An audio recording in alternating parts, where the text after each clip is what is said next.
आपको मैं एक और व्यक्तिगत बात बताता हूँ। उनकी पत्नी चंपा देवी, इसका नाम किसी को नहीं पता, मुझे पता है। सरजू राय की जो आम जनता में किसी को पॉलिटिकल क्षेत्र में नहीं पता, मैं बताता हूँ। यानी बाल विवाह हुआ था। मैंने ट्विटर पर भी सरजू राय को लिखा है कि अगर तुम्हारे में दम है तो जो भी मेरी हिस्ट्री है तुम विद सबूत, मुंह से नहीं। अभी तो पटना से तार जोड़ा था आपने, अब उससे भी पहले उससे मैं चला, इसलिए कि मैं जानता हूँ घोटाले का पर्दाफाश 2021 में हुआ, उसके पहले नहीं हुआ था। फिर जब स्कूलिंग खत्म करके आते हैं पटना कॉलेज में पढ़ने के लिए, मैं बताता हूँ डेथ कैसे हुई। वो मामला 2021 में सुर्खियों में आया। 2021 में ये मामला सुर्खियों में आया जब ये सरकार बदली। 2020 तक थी सरकार, 15 से 20, 2021 में जब सरकार बदली तो ये मामला सुर्खियों में आया। खांसते खांसते मर गई बेचारी। कि अब खलबली मच गई मीडिया में आने के बाद, तो इन्होंने सोचा कि अब टेंडर निकाला जाए और पूछा जाए वित्त मंत्रालय से कि क्या क्या प्रक्रिया होगी, कैसे क्या होगा। तो वित्त मंत्रालय ने लिख दिया कि नियमानुसार आपने काम नहीं किया था, नियमानुसार करना चाहिए था। आप अब पूछ नहीं सकते हैं, कायदे में यही बात है। जो एक लेटर पर लिखा होगा और हमारी भाषा हो सकती है अलग हो, लेकिन बातें यही है। अब आगे की प्रक्रिया बताएं कि अब टेंडर निकालने में क्या घोटाला हुआ, क्या क्या गड़बड़ी की सरयू राय ने। इसके बाद फिर टेंडर निकालने की घोषणा होती है। यहाँ भी एक घोटाला होता है। घोटाला ये होता है, टेंडर की भी नियमावली बनी है झारखंड सरकार में या हर सरकार में कि आप कोई भी टेंडर निकालते हैं, जो मेन स्ट्रीम के अखबार हैं उनमें आपको उसका ये देना है, ऐड देना है। ये नियम है, आप तो पत्रकार है, जानते होंगे। और एक टाइमिंग भी होना चाहिए कि 10 दिन 15 दिन का। इन्होंने एक शॉर्ट नोटिस अखबारों में दिया, वो भी ऐसे अखबारों में जिनको कोई नहीं पढ़ता है। यानी मेन किसी भी न्यूज़पेपर में ये टेंडर की प्रक्रिया की जानकारी किसी को नहीं हुई। जो नहीं बिकने वाले अखबार हैं उसमें इन्होंने डाल दिया नाम के लिए कि हमने तो हाँ, और उसमें 3-4 बहुत ही शॉर्ट पीरियड दिया कि इतने दिन के अंदर। उसमें 3 कंपनियां बीडर होती हैं, एक JPPL और 2 और, वो भी फाइल में है, मुझे नाम याद नहीं है। इस यहाँ घोटाला ये होता है कि दोनों कंपनियां वो सक्षम नहीं थी, न तो उनका एड्रेस है जांच के दौरान पाया गया, न तो उनका एड्रेस है, न कोई भी आता पता है। वो डमी कंपनियां थी और उसमें L1 जानबूझ के JPPL फिर बना दिया था। JPPL भी आता है बीडर में और उसको L1 बना दिया जाता है और उसको काम दे दिया जाता है टेंडर के द्वारा। आप समझिए, दोबारा से के भी काम दिया जाता है और जब नियम से काम किया जाता है तब भी उसी को दिया जाता है। तो भी यहाँ वही प्रक्रिया है कि ये भी आप समझ लीजिए तो रातों रात ही हुआ, क्योंकि जिस न्यूज़पेपर्स में या जिन पत्रिकाओं में इन्होंने अपना ऐड देना था वो ऐसे न्यूज़पेपर्स थे जो कि सक्रिय नहीं थे, जिनको कोई ज़्यादा लोग नहीं जानते थे, जो कि नज़र में नहीं था। लेकिन इन्होंने अपने तरफ से प्रक्रिया अपनी पूरी कर दी। इससे भी बड़ी एक घटना होती है इस टेंडर में, आपको सुन के आश्चर्य होगा। घटना ये होती है कि जो पहले JPPL ने नॉमिनेशन पर काम किया था और जो टेंडर डाला उसमें विभाग कहता है कि भाई अगर आपने उसमें इस टेंडर के रेट के हिसाब से कुछ ज़्यादा लिया होगा तो पैसा आप लौटा दीजिए। और 12 लाख रुपया JPPL लौटा देता है। अब आप सोचिए कि किस नियम के तहत होता है कि जब वो एग्रीमेंट किया होगा, उसने उस रेट पे काम लिया, उसने पेमेंट लिया, वो टेंडर दूसरे फिर टेंडर में भाग लेता है, वो एक अलग प्रक्रिया है।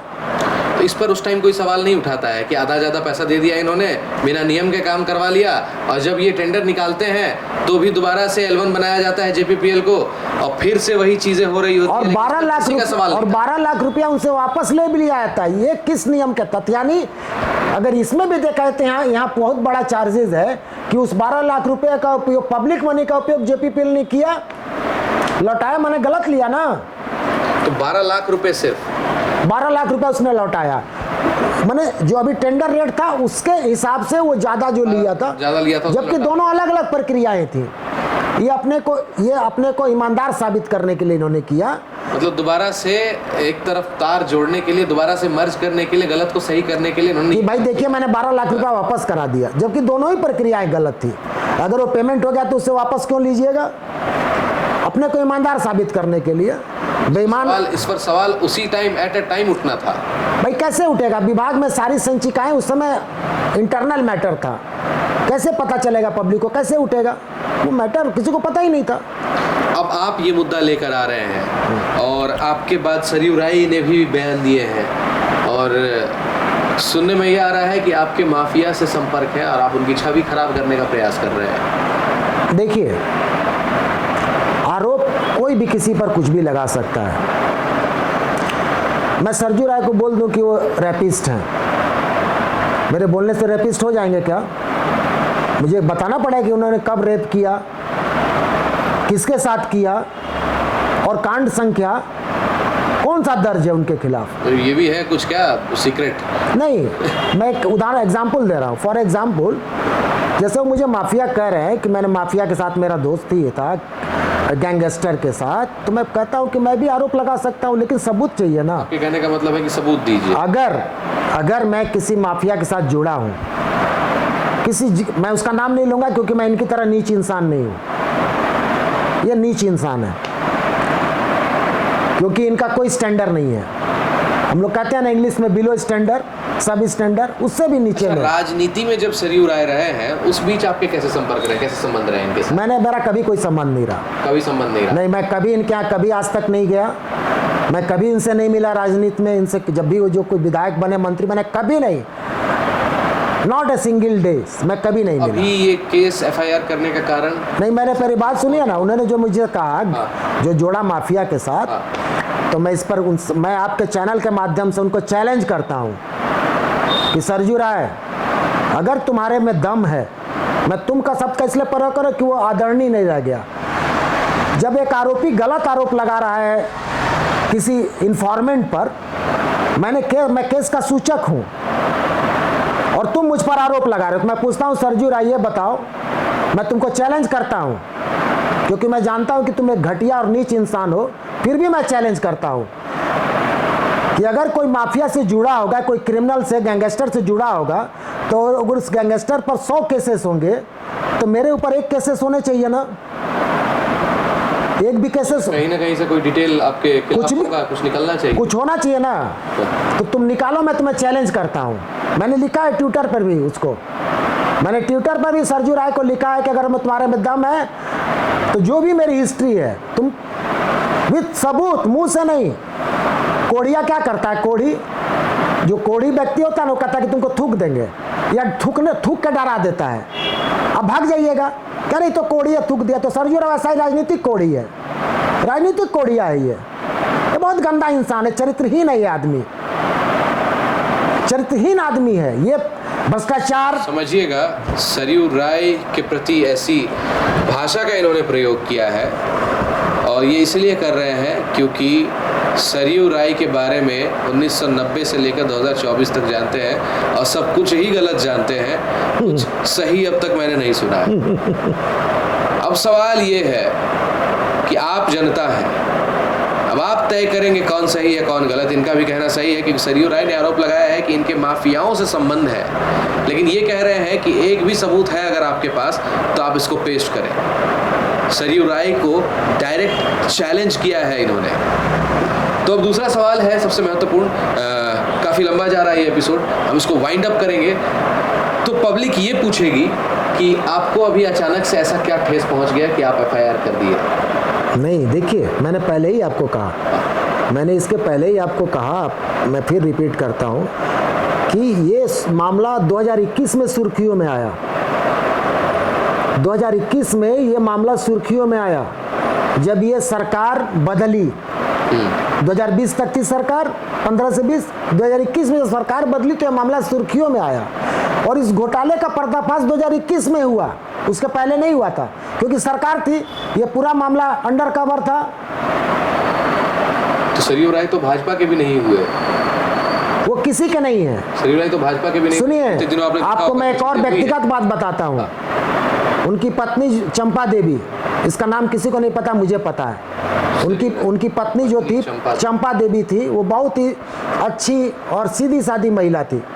इनकी शादी सरजू राय की, जो आम जनता में किसी को पॉलिटिकल क्षेत्र में नहीं पता, मैं बताता हूँ। ये जब क्लास 7th में गांव में पढ़ते थे, नंगे पाँव स्कूल जाते थे। उस समय क्लास 7 में इनकी शादी हुई थी, यानी बाल विवाह हुआ था। बाल विवाह सरयू राय का हुआ था। अभी तो पटना से तार जोड़ा था आपने, आप उससे भी पहले उससे मैं चला, इसलिए कि मैं जानता हूँ। उससे पहले उनका नाम चंपा देवी, बक्सर एक गांव है मोगांव, वहाँ की वो रहने वाली थी। 7th क्लास में बाल विवाह होता है चंपा देवी से। चंपा देवी से। तो चंपा देवी आज की डेट में है या फिर? मैं उसी पर आ रहा हूँ। ये फिर जब स्कूलिंग खत्म करके आते हैं पटना कॉलेज में पढ़ने के लिए, पटना जब आते हैं तो इनका जो आचरण मैंने बताया, मैंने कहा कि एक 35 साल 30 साल से महिला मित्र रह रही हैं, जिनको इन्होंने कभी ये नहीं बताया कि मेरा रिश्ता क्या कहलाता है। तो इसका मतलब साफ है कि पहले से संबंध होगा उनके हस्बैंड की डेथ से पहले। अब ये मैं नहीं कह सकता, इसकी पुष्टि वही करेंगे, मुझे नहीं पता है। मैं महिला मित्र कह रहा हूँ, मैं संबंधों के बारे में कोई आरोप नहीं लगा सकता क्योंकि मेरे पास इसका कोई सबूत नहीं। लेकिन जब आप एक पुरुष और एक महिला इतने लंबे समय से एक ही घर में रह रहे हैं, संदेहजनक चीज है, तो इसकी समाज मान्यता नहीं देता है भाई साहब। अगर सुप्रीम कोर्ट ने भी रिलेशनशिप को मान्यता दी है तो ऑन पेपर दी है। तो वो कब दी है? वो मुश्किल से 10-15 साल पहले दी है। ऑन पेपर दी। अगर आप डिवोर्स हो जाता है तब किसी के साथ रह सकते हैं या फिर कोई रिलेशन आप बता सकते हैं। इनकी पत्नी का मैं बता रहा हूँ, जो स्वर्गीय एक और नया भेद, स्वर्गीय की पत्नी भी है स्वर्गीय और ये नहीं स्वर्गीय चंपा देवी डेथ हो चुकी होंगी स्वर्गीय। मैं बताता हूँ डेथ कैसे हुई। वो दमा की मरीज थी, वो दमा की मरीज थी और वो रहती थी गांव में और ये रहते थे पटना में।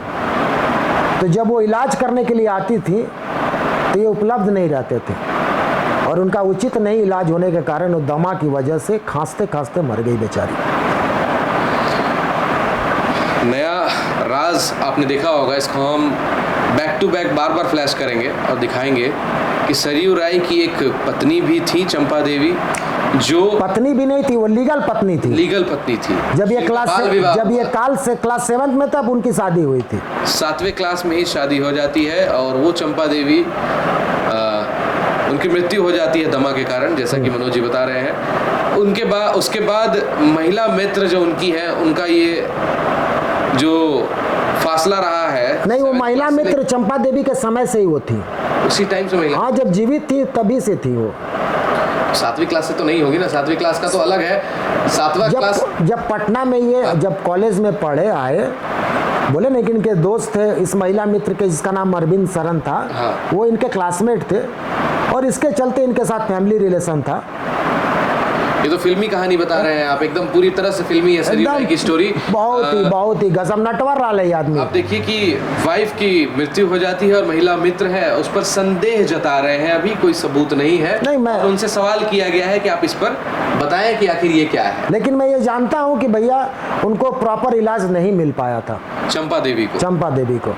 जिस टाइम पर एक पति को खड़ा होना चाहिए अपनी पत्नी के साथ, उस टाइम भी सरयू राय नहीं खड़े थे, ऐसा आरोप है मनोज जी के द्वारा। क्योंकि मनोज जी जानते हैं, पूरी चीजें जानते हैं उनके बारे में। जब उन्होंने बताया मेरे को पटना के बारे में, पटना से जब वो बीके सिंह द्वारा गुमला लाए गए, उसके बाद ये नया राज, एक और राज ये बता नहीं रहे थे, लेकिन धीरे धीरे जब इनका खून खौला तो इन्होंने ये भी बता दिया। तो आप समझ सकते हैं कि कुछ भी अच्छी चीजें इन्होंने सरयू राय के बारे में नहीं बताई है। अब माफियाओं से संबंध है ये बताया है, तो उसके लिए मनोज जी चैलेंज कर रहे हैं कि आप इस पर कोई सबूत पेश कर दें कि मनोज जी के माफियाओं से कोई भी। मैं फिर कहता हूं, मैं I repeat again and again कि अगर मेरी जिंदगी में मेरे ऊपर कोई मुकदमा हुआ है तो वो केस नंबर, कांड संख्या आप पब्लिक डोमेन में लाइए। तो अब आप आगे क्या उम्मीद करते हैं? और मैं प्रशासन को भी कहता हूं, मैं यहाँ के प्रशासन को, मैं डीजीपी से अनुरोध करूंगा कि अगर ऐसी कोई भी मेरे खिलाफ केसेस हैं तो आप उसको अखबारों में छपवाइए कि मनोज सिंह के खिलाफ ये केसेस हुए हैं, ये माफिया हैं, ये गैंगस्टर के साथ जुड़े थे। मैं चैलेंज करता हूं। तो आगे इस केस पर आपकी क्या प्रतिक्रिया होगी और आगे आप क्या चाहते हैं, इस पर क्या? देखिए ये पुलिस केस है, पीसी एक्ट है, पुलिस ने जांच शुरू कर दिया है, पहले से ही कर रही थी, चूंकि मैंने पेपर दिया था, एफआईआर तो बाद में हुआ। अब इसकी जांच चल रही है, मेरा बयान हो गया है, मैंने बयान दे दिया है, जो एक उसका प्रोसेस है। कल आपने प्रेस कॉन्फ्रेंस भी किया था। हाँ प्रेस इसलिए कि इसने व्यक्तिगत आक्षेप मुझ पर किए, मेरी शादी के बारे में किया, उस पर भी मैं बोलना चाहूँगा। जो कहा इसने मैं बोलूँगा। इसने कहा वहाँ कि मनोज सिंह बीके सिंह के साड़ू हैं, ये स्वीकार किया था इसने।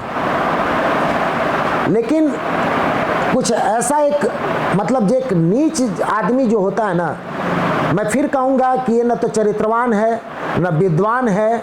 आपने जब आरोप लगाए तब उधर से भी आरोप उनका आया और उन्होंने माफियाओं के साथ संबंध बताया और इनकी शादी पर भी टिप्पणी की। चलिए वाइंड अप करेंगे, अभी आगे से निर्देश मिल रहे हैं, हमारे सहयोगी इशारा कर रहे हैं हमें कि बंद करने के लिए। और भी पार्ट लाएंगे आगे, मनोज जी से और भी बातें करेंगे आगे केस पर क्या खुलासा हुआ है, क्या चीज़ें हैं। तब तक के लिए बने रहे हमारे साथ और देखते रहें द मीडिया वाला एक्सप्रेस।